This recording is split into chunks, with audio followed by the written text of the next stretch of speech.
Fala galera, beleza? Léo Azevedo aqui do canal Papo de Vascaíno, passando aqui para deixar informações importantes sobre o Clube de Regatas Vasco da Gama, conversar um pouquinho com vocês aqui sobre alguns assuntos pertinentes ao clube e já pedir a você para que você se inscreva no nosso canal, ative o sininho das notificações, nos ajude a crescer aqui no YouTube. Já estamos conseguindo fazer live via dispositivo móvel, mas precisamos de mais, precisamos chegar a mais vascaínos, então o seu like é muito importante, a sua curtida ali, né, o seu comentário, a sua inscrição, ela faz todo o processo ficar mais fácil. Se você estiver gostando desse conteúdo, peço para que você passe para outras pessoas, né, pessoas que são próximas a você, pessoas que você conheça, que curtam conteúdos do Vasco da Gama, porque aqui é um conteúdo sério, honesto e sempre tentando trazer da melhor forma possível a resposta, né, ou a informação o mais literal possível para você.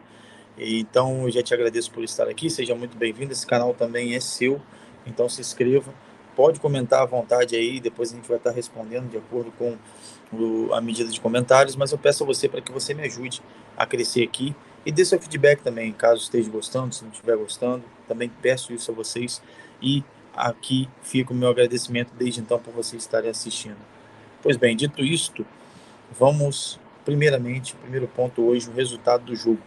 O Vasco foi até Fortaleza enfrentar o Fortaleza no Castelão.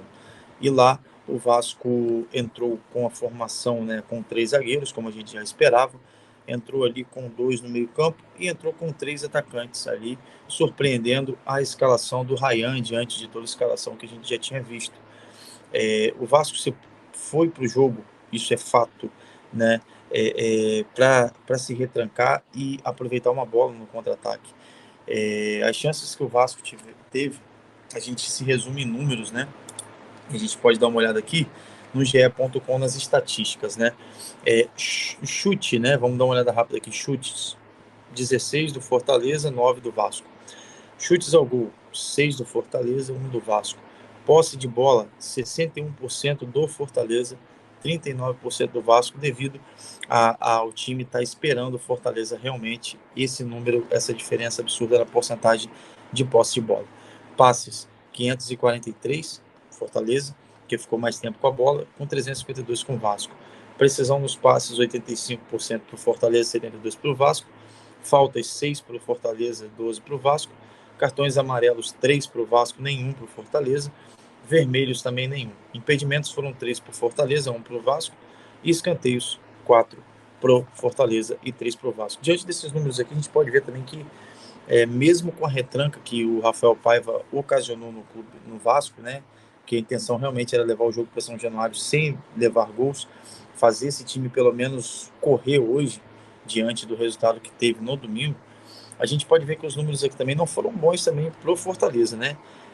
Fortaleza criou pouco também, teve uma, duas chances ali claras, né, entre aspas, de gol, chutes de fora da área, porque o Vasco conseguiu ali povoar bem a frente da área, então os chutes tiveram que ser de fora da área, e isso foi muito importante para a gente, porque, na minha opinião, a zaga toda jogou bem, Rojas, Léo e Maicon, sem dúvida nenhuma, aqui dando destaque para o Maicon, que ganhou todas as bolas no alto que ele dividiu, que ele disputou, o Maicon ganhou. Então, assim, no jogo aéreo, o Maicon foi impecável ali, ajudando a zaga do Vasco a não tomar gols. Né? Outro jogador importante também que eu achei ali foi o Rojas. O Rojas não comprometeu, mas também saiu jogando bem, teve jogadas ali no alto, então a zaga ficou com a estatura alta. E eles corresponderam bem, não tiveram erros, assim como tiveram com o Criciúma, e jogaram com seriedade e concentrado o tempo todo. Na frente, a gente teve muita força também do David, o Verratti ficou bastante isolado, sobrecarregamos um pouco hoje, na minha visão, o PH e o Lucas Piton, porque indo e voltando, indo e voltando, indo e voltando, e não tendo muita efetividade nas subidas, acabou desgastando um pouco os dois. Tivemos umas 2, 3 escapadas com o PH ali pelo lado direito, que deram certo, mas foi isso, né? No mais, o jogo ficou ali retrucado, o Vasco tentando esperar o Fortaleza, e o Fortaleza, em contrapartida, não conseguia furar o bloqueio do Vasco, chutando de fora. As 3 vezes que o Léo Jardim foi exigido, teve ali para poder conferir a bola e fazer as defesas. E a gente teve hoje números assim de um time que realmente foi para retrancar. Tanto é que Rafael Paiva, na coletiva de imprensa, deixou claro que ele veio para atacar também, mas na verdade no contra-ataque. Ele veio para montar um time na linha defensiva e para aproveitar uma bola, porque a intenção, segundo as palavras dele, realmente era levar o jogo para São Januário, porque a gente sabe que em São Januário nós somos fortes. E isso foi muito elogiado pela mídia, pelas substituições que fez, ali pelos jornalistas que estavam presentes. E eu também gostei também do que ele fez hoje. Mesmo assim, foi o que ele disse, sofremos sem tomar gols. Isso é importante, aprender a sofrer sem tomar gols. Mas algo que está discrepante e está absurdo, só não vê quem não quer, foi a situação do meio campo. Matheus Cocão tentou armar, não conseguiu. Então a gente sente até hoje uma falta terrível, terrível de Dimitri Payet. Nós somos dependentes do Payet porque não tem ninguém para substituir, ninguém que faça aquele meia clássico ali para poder armar jogadas. Então a gente fica à mercê de uma bola lançada, de uma roubada de bola ali, numa saída rápida. Então a gente precisa urgentemente. A gente não pode esperar julho para poder pegar jogador, comprar jogador de meio campo. A gente precisa achar um jogador livre no mercado que faça essa função que o Payet faz tão bem de armação ali. Então, hoje eu senti muito desconexo também isso.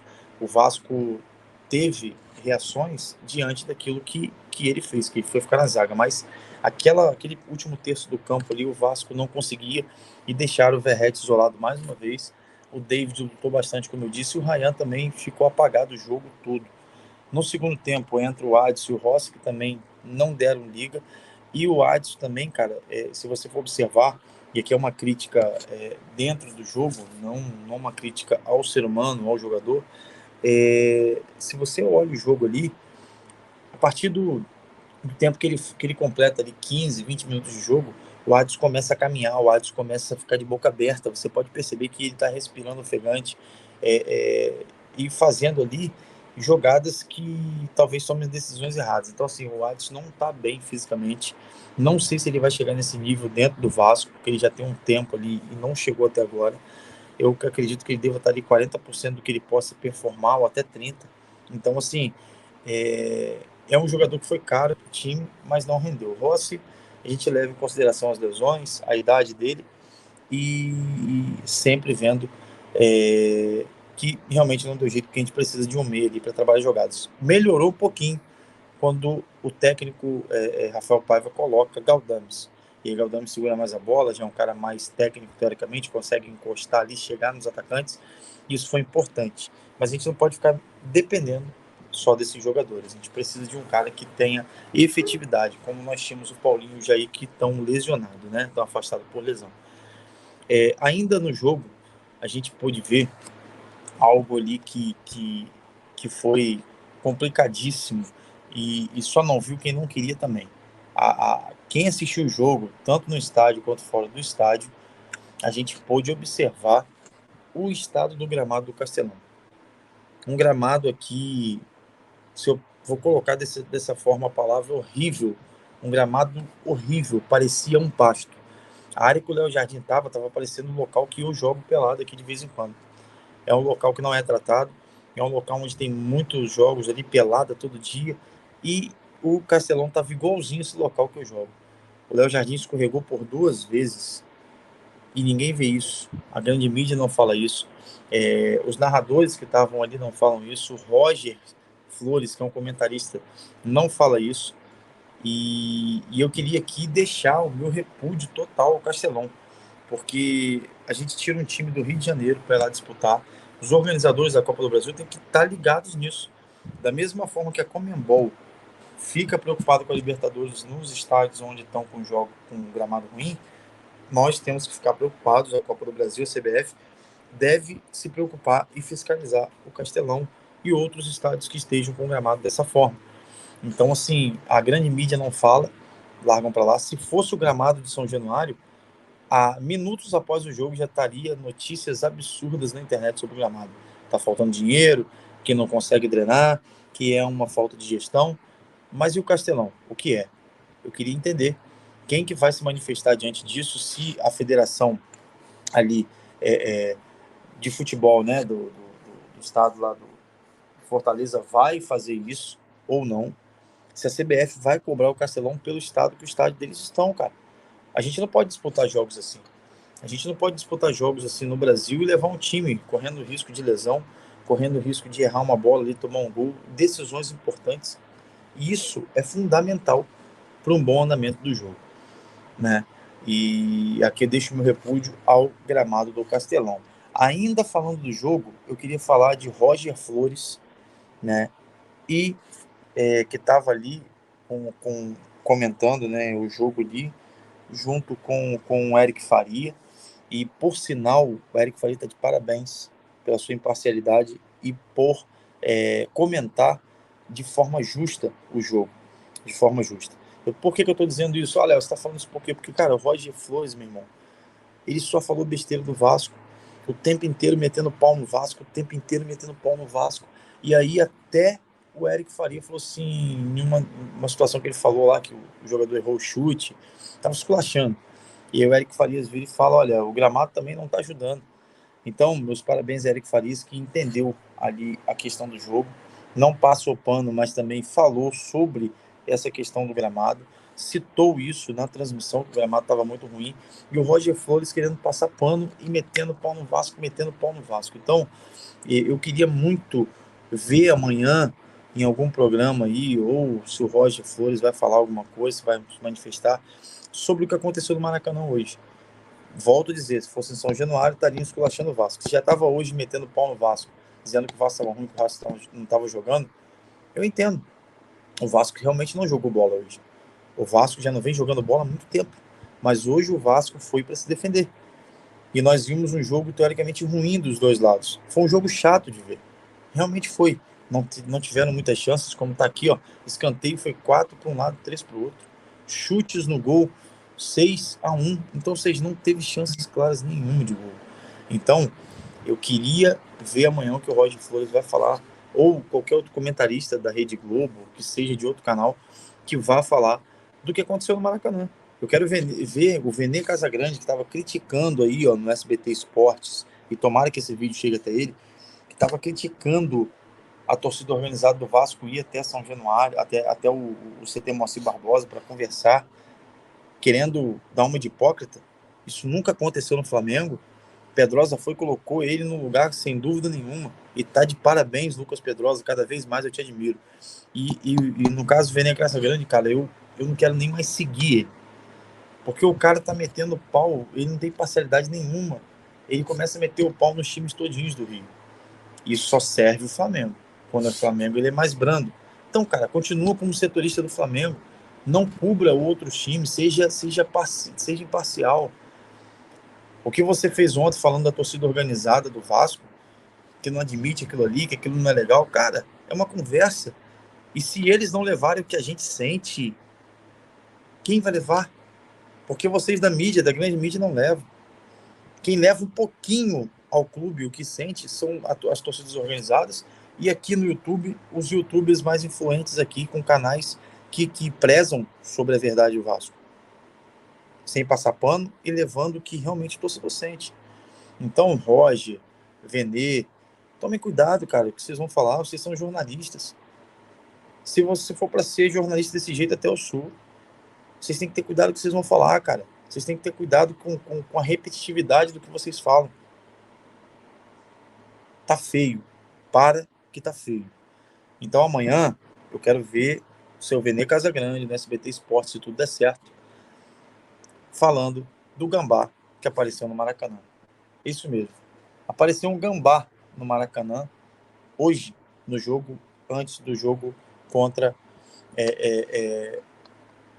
o Amazonas. O gambá andando para baixo, para cima, e você me pergunta assim, pô, Léo, poderia aparecer em qualquer estádio? Sim, poderia aparecer em qualquer estádio. Mas o que um gambá estaria dentro de um gramado ali? No mínimo estaria com um ninho dentro do Maracanã. Será que está tendo limpeza?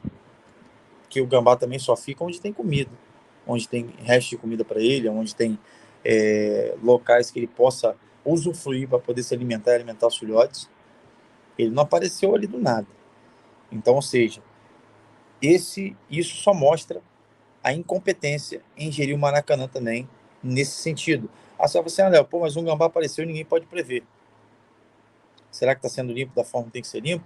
Será que está tendo as vistorias ou saneamento básico, porque um gambá está dentro de um estádio não é normal. O local do gambá está é numa mata.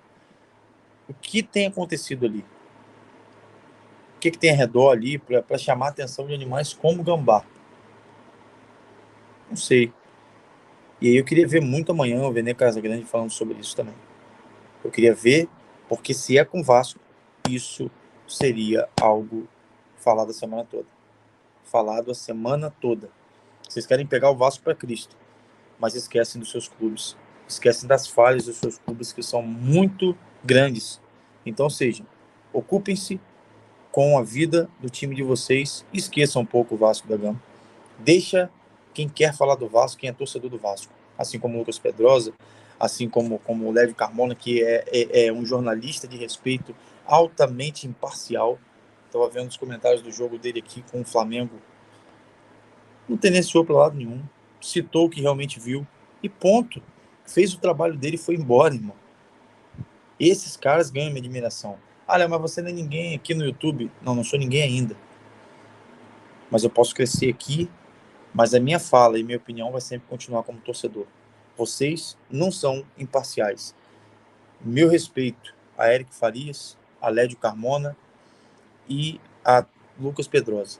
E aí aos outros que realmente fazem um trabalho sério, tendo esse respeito também. Mudando um pouquinho de assunto aqui, a gente vai falar agora sobre o Filipão. Filipão foi procurado, segundo o Joel Silva, pelo Vasco. Foi um dos nomes que estava na mesa do Vasco e que também foi oferecido ao Vasco nessa saída de Ramon Dias. E aí o Vasco não se interessou, segundo o Joel Silva, do canal Atenção Vascaínos, não se interessou pela contratação, porque eles querem primeiro um técnico estrangeiro e posteriormente, caso isso não aconteça, vão buscar no mercado nacional os técnicos que estão livres no mercado. A gente tem aí até sexta-feira para a resposta do Pesolano, esperamos ser uma resposta positiva, esperamos que ele venha, e se ele não vier, que o Vasco consiga trazer um técnico rapidamente, que não fique nessa morosidade. Também teve hoje aqui, e eu vou deixar o link aqui embaixo para vocês seguirem, está lá no portal da transparência do Vasco, o levantamento, né, o balanço anual financeiro do Clube de Regatas Vasco da Gama, né, do Clube de Regatas não, do Vasco SAF, né, que o CRGV é o associativo. O balanço ali estimou-se uma receita de 323 milhões nesse tempo e um prejuízo de 120 milhões mais ou menos. Resumidamente é isso. Lá está todo o documento, está todo o histórico do que o Vasco SAF fez desde que assumiu. E, por último, você consegue ver toda a documentação lá que é pública. Né? Documentações assinadas por contador, por tesoureiros e documentações assinadas ali pelo CEO. Você consegue ver todas elas. Para você que gosta de se aprofundar e, de repente, tem interesse em ver mais sobre isso, está disponível lá na página do Vasco SAF, né? No site do Vasco. Está lá, Vasco e Transparência. Você pode botar assim no Google também se quiser, porque vai aparecer. É logo o primeiro item à sua esquerda ali. Você vai ver, está bem explicitado lá. Vai abrir a página, você vai conseguir enxergar isso de forma efetiva para você analisar, beleza? Dito isso também, a gente pode analisar aqui que a receita só não foi maior devido a algumas falhas da própria SAF. Dentre elas, né, falta de títulos, jogadores que não renderam, competições que a gente não disputa nacional, porque títulos dão dinheiro, e também o patrocinador master agora. Então, ou seja, a estimativa da SAF é aumentar essas receitas e criar um time autossustentável para os próximos anos. A gente tem um aporte de setembro e depois disso o time já tem que ficar, né, a SAF já tem que se autossustentar. As receitas que foram provenientes desse ano são receitas relacionadas a vendas de ingresso, vendas de camisa, vendas de itens, o marketing, situação de televisão também ali, a venda dos campeonatos, né? Tudo isso é receita que entra para o clube ali, o sócio torcedor. Então isso tudo gera receita para o clube. E só não foi maior devido a essa falha mesmo da SAF, porque se a gente tivesse patrocinador master, já estaria ali com certeza com mais dinheiro entrando. Se a gente tivesse ganho títulos, porque o título é importante sim, entraria dinheiro também, então a gente estaria movimentando isso, teria um time autossustentável. E para a próxima temporada a intenção é fazer um time autossustentável, fazer uma empresa autossustentável e que possa aumentar isso aí em até 100% essa arrecadação. Vamos ver como é que fica, mas a situação a princípio é essa. Então, essas foram as notícias aqui do Clube de Regatas Vasco da Gama, tá? Que eu queria falar um pouco. agradecer a você pelo carinho, pedir a você mais uma vez, se inscreva no nosso canal, ative os sininhos, compartilhe, tá? E nos dê essa moral aí no YouTube para que a gente possa continuar crescendo e chegando a mais vascaínos. Fiquem todos com Deus, que Deus abençoe sua vida. Deixe seus comentários, não esqueça aqui de deixar o comentário seu aqui sobre tudo que a gente falou aqui nesse vídeo. E que amanhã a gente está de volta também com outras notícias sobre o Clube de Regatas Vasco da Gama. Esperamos ter respostas positivas sobre o técnico. E é isso, né? Fiquem todos aí com Deus. Que Deus te abençoe. E saudações vascaínas. Tamo junto.